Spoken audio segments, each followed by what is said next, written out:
if you have an idea that you genuinely think is good, don't let some idiot talk you out of it. That doesn't mean that every wild notion you come up with is going to be genius, but if there is something that you feel is good, something you want to do, something that means something to you, try to do it. Because I think you can only do your best work if you're doing what you want to do, and if you're doing it the way you think it should be done, and if you can take pride in it after you've done it, no matter what it is. You can look at it and say, I did that, and I think it's pretty damn good. That's a great feeling. So don't let idiots talk you out of something that you think is good.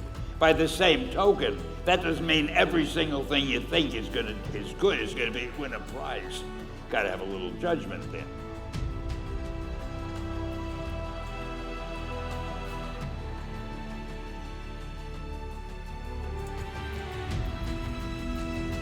There was one time, and I don't even remember, it might have been the Fantastic Four or some other book. We had a story that I thought wasn't that good, but we were stuck with it. We had to send it out. There was the due date. I didn't have time to do it over. And on the cover, I wrote a little note. I don't remember the exact words, but something like, hey kids, I've got to admit, this isn't the best story we've ever done. But we've given you so many good ones before, we think you owe it to us to buy this one also. Everybody thought I was crazy. That book sold better than most of the others in that period. And I got a ton of mail saying, you guys are great. Nobody else would have written anything like that.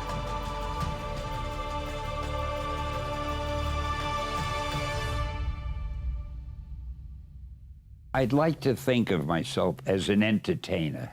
I feel if I can entertain people in any way, it's very gratifying.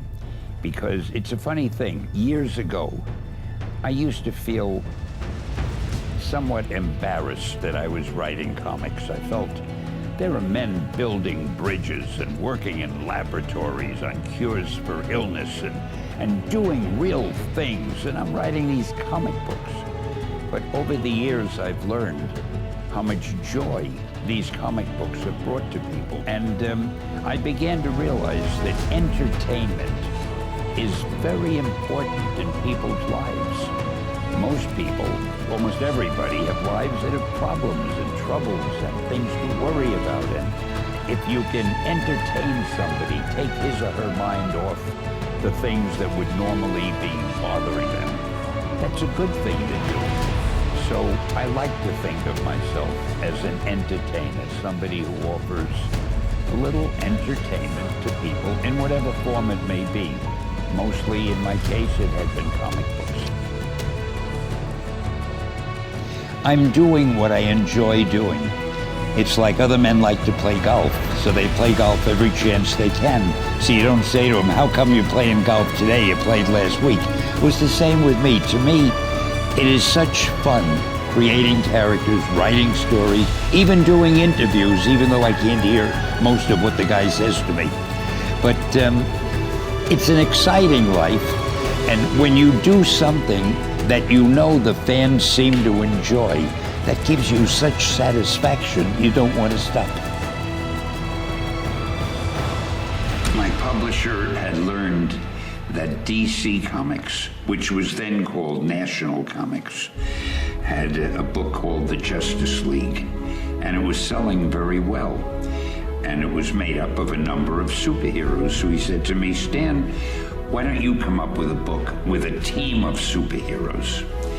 And I really didn't want to do the same old thing with guys who just wear costumes and masks and have secret identities, and the girl is always a token girl who has to be rescued all the time. In fact, at that time, I really wanted to quit, because I had been doing these comics for about 20 years, and I had the same instructions from my publisher all the time. Don't use words of more than 2 syllables. Don't play up too much dialogue. The readers get bored reading dialogue. And so I felt I was just writing one-dimensional stories. And my wife said to me, you know, Stan, if you want to quit anyway, why don't you do the next book you do the way you want to do it, just for fun? The worst that happens is you'll be fired and you want to quit, so what's the big deal? And luckily, that was when he asked me to do this team of superheroes. So I thought, how can I make them a little different than what had gone before? One, no secret identity.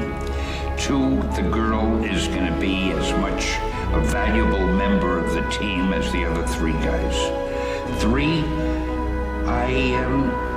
instead of the heroine not knowing that the hero is really a hero, you know, the Clark Kent, Lois Lane syndrome, I'll let them be engaged. They know each other and they know what they do, and that's it. And instead of the typical teenage sidekick, I'll get a younger member, but I'll let him be the brother of the girl. So after the girl and the guy get married, he'll be the brother-in-law. So it'll be a little family. And I felt at least that'll make it realistic. Then to continue, I felt Reed Richards would be the hero. Reed Richards, or Mr. Fantastic, as he modestly called himself. I don't want him to be the typical square-jawed hero who says, let's go get him. But I thought I'd make him a little bit more like me, something of a bore. He talks too much. He uses whatever big words he can think of. And I'll have fun with that, because the other members will always say, will you shut up? Can't you explain anything in a simple way? And I thought I'd have them talk to each other like real people do. Then I needed a fourth member who I wanted to be totally different, a guy who's really strong. But I thought, what if he's half monster? What if he can supply a lot of the humor and also a lot of the pathos? And I don't know, I think really, I don't know how I came up with the idea, but I'm so glad I did, because I love the thing. I think he's one of the best characters I ever came up with.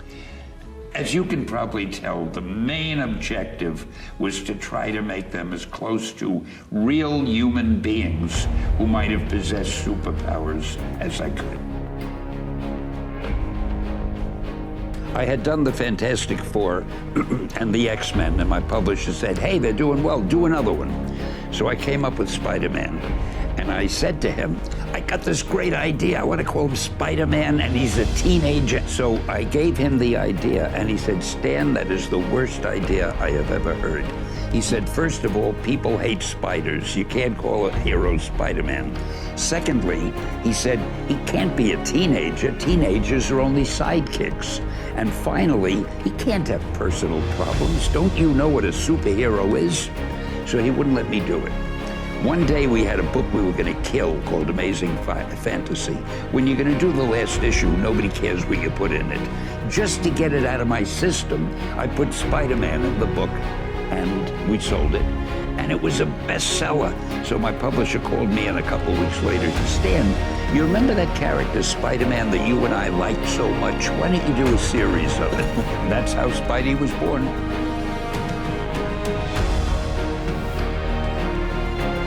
Marvel's a great word, and also there's so much you can do with it. You can make up slogans and mottos. So I decided I would treat Marvel like a big advertising campaign. And I made up slogans like, make mine Marvel, Marvel marches on, welcome to the Marvel age of comics, you know, things like that. And I came up with a lot of catchphrases. I would sign all the things I wrote with "Nuff said" or "Hang loose" or "Face front." But I noticed that the competition was starting to use those expressions too. So I figured I've got to get something that they won't copy. And I tried to think of something A, they wouldn't know how to spell, and B, they wouldn't know what it means. And that's why I came up with the word EXCELSIOR.